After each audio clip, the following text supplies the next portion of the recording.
আসসালামু আলাইকুম, সবাইকে স্বাগত জানাচ্ছি আমার দেশ মিডডে নিউজে। আপনাদের সঙ্গে আছি আমি হুমায়রা নাওচিন। দর্শক, শুরুতেই জানাবো সংবাদ শিরোনাম। যুদ্ধে ক্ষেপণাস্ত্র সক্ষমতার সামান্যই ব্যবহার করেছে ইরান, নিচ্ছে পাল্টা হামলার প্রস্তুতি। মাটির ৪৩ ফুট গভীরে থাকা অবিস্ফোরিত বাংকার বিধ্বংসী বোমা নিষ্ক্রিয় করল আইআরজিসি। ইরান সরাসরি আলোচনায় আগ্রহী, দাবি যুক্তরাষ্ট্রের। অস্বীকার তেহরানের। আবারও যুদ্ধ শুরু করতে মার্কিন অনুমতির অপেক্ষায় ইসরায়েল। বাংলাদেশ সহ ৭৫ দেশের অভিবাসী ভিসা স্থগিত করল যুক্তরাষ্ট্র। জুলাই গণ অভ্যুত্থান আবারও স্পষ্ট করে দিয়েছে রাষ্ট্রের প্রকৃত মালিক জনগণ, বললেন প্রধানমন্ত্রী। রাজপথে আন্দোলন করে গণভোটের রায় বাস্তবায়ন করব, হুঁশিয়ারি জামায়াত নেতা হামিদুর রহমান আজাদের। যুক্তরাষ্ট্রে নিখোঁজ বাংলাদেশি শিক্ষার্থী নাহিদা বৃষ্টিও মারা গেছেন। দর্শক, শুনছিলেন সংবাদ শিরোনাম, এবারে বিস্তারিত। যুক্তরাষ্ট্র ও ইসরায়েলের সঙ্গে সাম্প্রতিক যুদ্ধে ইরানের ক্ষেপণাস্ত্র সক্ষমতার একটি বড় অংশ এখনো অব্যবহৃত রয়ে গেছে। দেশটির প্রতিরক্ষা মন্ত্রণালয়ের বরাত দিয়ে ইরানি সংবাদ মাধ্যম প্রেস টিভি এই তথ্য জানিয়েছে। ইরানের প্রতিরক্ষা মন্ত্রণালয়ের মুখপাত্র রেজা তালাইনিক বলেন, ইরান বর্তমানে উচ্চ পর্যায়ে রক্ষণাত্মক ও পাল্টা আঘাত হানার প্রস্তুতি বজায় রেখেছে। মুখপাত্র তালাইনিক বলেন, দেশীয় প্রযুক্তিতে ইরান বর্তমানে ১,০০০-এরও বেশি ধরনের অস্ত্র উৎপাদন করছে। তিনি আরও বলেন, দেশ জুড়ে ছড়িয়ে থাকা হাজার হাজার প্রতিষ্ঠান এ অস্ত্র উৎপাদনের সহায়তা করছে। এমনকি কোনো স্থাপনা ক্ষতিগ্রস্ত হলেও উৎপাদন প্রক্রিয়া থেমে থাকবে না। হরমুজ প্রণালী সম্পর্কে মুখপাত্র বলেন, এটি ইরানের নিয়ন্ত্রণের হাতিয়ার। এ প্রণালী ব্যবহারের মাধ্যমে ইরান পার্শ্ববর্তী জলসীমার পরিস্থিতির ওপর প্রভাব বিস্তার করে আসছে।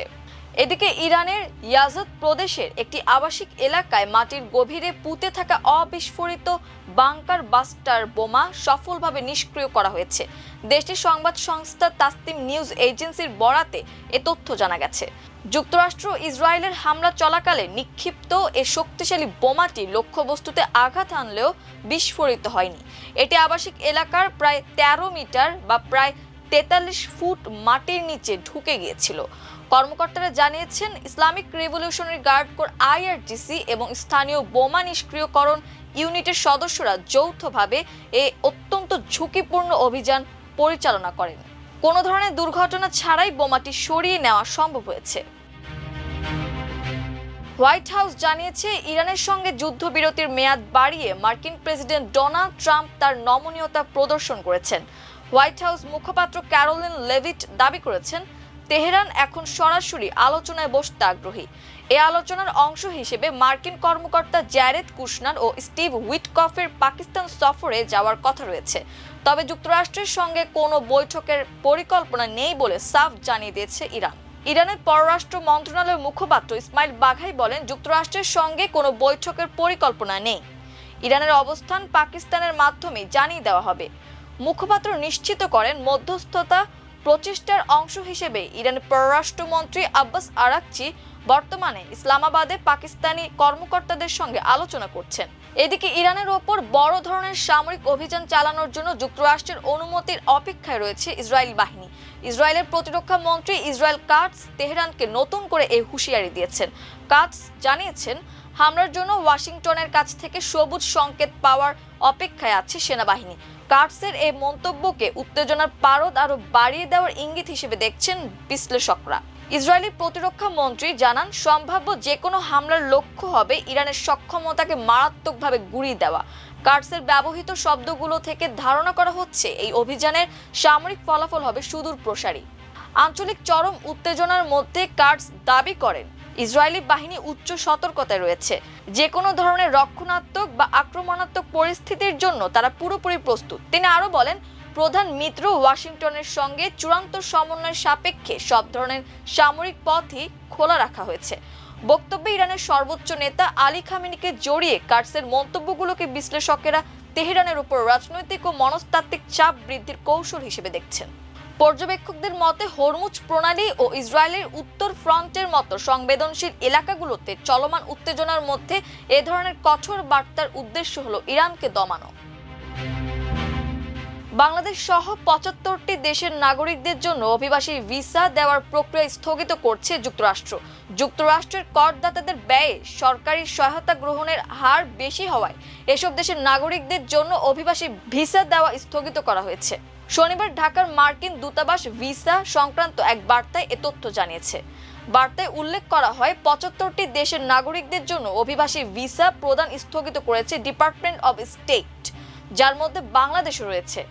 এসব দেশের অভিবাসীদের মধ্যে যুক্তরাষ্ট্রের করদাতাদের ব্যয় সরকারি সহায়তা গ্রহণের হার বেশি। এই স্থগিতাদেশ পর্যটক ও শিক্ষার্থী ভিসা সহ অনভিবাসী ভিসার ক্ষেত্রে প্রযোজ্য নয়। ২০২৬ সালের ২১ জানুয়ারি থেকে বাংলাদেশ সহ ৭৫টি দেশের নাগরিকদের জন্য অভিবাসী ভিসা দেওয়া বন্ধ রেখেছে স্টেট ডিপার্টমেন্ট। যুক্তরাষ্ট্রের অভিবাসীদের মধ্যে কোন দেশের নাগরিকেরা বেশি সরকারি সহায়তা নিচ্ছেন তার তালিকা ৪ জানুয়ারি নিজের সামাজিক যোগাযোগ মাধ্যম ট্রুথ সোশ্যালে প্রকাশ করেন দেশটির প্রেসিডেন্ট ডোনাল্ড ট্রাম্প। ১২০টি দেশ ও অঞ্চলের ওই তালিকায় বাংলাদেশের অবস্থান ছিল ১৯তম স্থানে। Immigrant welfare recipient rates by country of origin শিরোনামে প্রকাশিত তালিকায় দেখা যায় যুক্তরাষ্ট্রে বসবাসরত বাংলাদেশি অভিবাসী পরিবারগুলোর ৫৪.৮% সরকারের কাছ থেকে সুবিধা নিয়ে থাকে। তালিকায় দক্ষিণ এশিয়ার আরও ৪ দেশ ভুটান, আফগানিস্তান, পাকিস্তান ও নেপাল ছিল। প্রধানমন্ত্রী তারেক রহমান বলেছেন ২০২৪ সালে জুলাই আগস্ট গণ অভ্যুত্থান আবারও স্পষ্ট করে দিয়েছে যে এই রাষ্ট্রের প্রকৃত মালিক জনগণ। দীর্ঘদিন ধরে সাধারণ মানুষ একটি জবাবদিহিমূলক, ন্যায়ভিত্তিক এবং জনকল্যাণমুখী শাসন ব্যবস্থার প্রত্যাশায় ছিল। বর্তমান সরকার সেই আকাঙ্ক্ষারই প্রতিফলন। শনিবার বেলা 11:15টার দিকে রাজধানীর নিউ স্কাটনে বিয়াম ফাউন্ডেশনের ৩য় ভবনের উদ্বোধনী অনুষ্ঠানে তিনি এসব কথা বলেন। তিনি বলেন, বর্তমান সরকার মেধা নির্ভর, আত্মবিশ্বাসী ও সৃজনশীল মানব সম্পদ গড়ে তুলতে বদ্ধপরিকর। প্রত্যাশিত দেশ গড়ে তুলতে চাইলে জনবান্ধব প্রশাসন গড়ে তোলার বিকল্প নেই।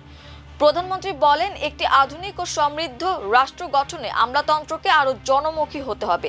জনগণের সেবক হিসেবে নিজেদের গড়ে তুলতে প্রশিক্ষণের ওপর বিশেষ গুরুত্ব আরোপ করেন তিনি।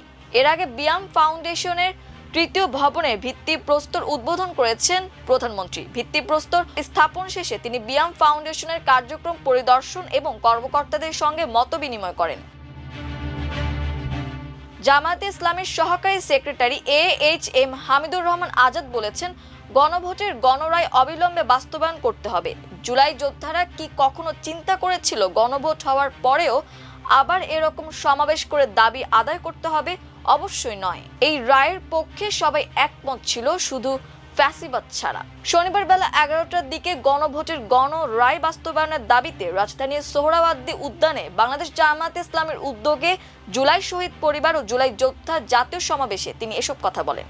হামিদুর রহমান বলেন, প্রধানমন্ত্রী বলেন, জুলাই সনদ বাস্তবায়ন করতে সরকার বদ্ধপরিকর। জনগণ আপনার এ বক্তব্য শুনতে চায় না। যদি সংবিধান সংস্কার পরিষদের শপথ না নেন তাহলে জুলাই শহীদ পরিবার সংসদ ভবনের সামনে অবস্থান নেবে। সেই সঙ্গে 11 দলীয় জোট রাজপথে আন্দোলন করে গণভোটের রায় বাস্তবায়ন করবে ইনশাল্লাহ। যুক্তরাষ্ট্রের নিখোঁজ বাংলাদেশি শিক্ষার্থী নাহিদা সুলতানা বৃষ্টি হত্যাকাণ্ডের শিকার হয়েছেন। বিষয়টি নিশ্চিত করেছেন তার ভাই জাহিদ হাসান প্রান্ত। শনিবার সকালে সামাজিক যোগাযোগ মাধ্যম ফেসবুকে দেওয়া এক পোস্টে তিনি এ তথ্য জানান। নাহিদা সুলতানা বৃষ্টি নোয়াখালী বিজ্ঞান ও প্রযুক্তি বিশ্ববিদ্যালয়ের applied chemistry and chemical engineering বিভাগের 13তম ব্যাচের সাবেক শিক্ষার্থী ছিলেন। তার মৃত্যুর খবরে পরিবারের শোকের মাতম নেমে এসেছে। একই সঙ্গে ঘটনার সুষ্ঠু তদন্ত ও জড়িতদের বিচারের দাবি জানিয়েছেন পরিবারের সদস্যরা। এর আগে অপর নিখোঁজ শিক্ষার্থী জামিন লিমনের ক্ষতবিক্ষত মরদেহ উদ্ধার করে পুলিশ। স্থানীয় সময় শুক্রবার যুক্তরাষ্ট্রের হিলসবরোর স্থানীয় আইন প্রয়োগকারী সংস্থা এক সংবাদ সম্মেলনে ফ্লোরিডার ট্যাম্পার হাওয়ার্ড ফ্র্যাঙ্কল্যান্ড ব্রিজ থেকে জামিলের মরদেহ উদ্ধারের কথা জানায়।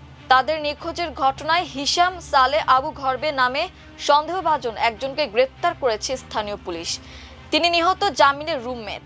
শুক্রবার ইউনিভার্সিটি কর্তৃপক্ষ মিয়ামির বাংলাদেশ কনসুলেটকে বিষয়টি জানিয়েছে। বর্তমানে গ্রেপ্তার ওই সন্দেহভাজনকে জিজ্ঞাসাবাদ করছে পুলিশ। জিজ্ঞাসাবাদ শেষে পুলিশের পক্ষ থেকে বিস্তারিত জানানো হবে। দর্শক, এই ছিল আমার দেশ আজকের মিড ডে নিউজে। এতক্ষণ আমাদের সঙ্গে থাকার জন্য অসংখ্য ধন্যবাদ। ভালো থাকুন, সুস্থ থাকুন, আমার দেশের সঙ্গেই থাকুন। আল্লাহ হাফেজ।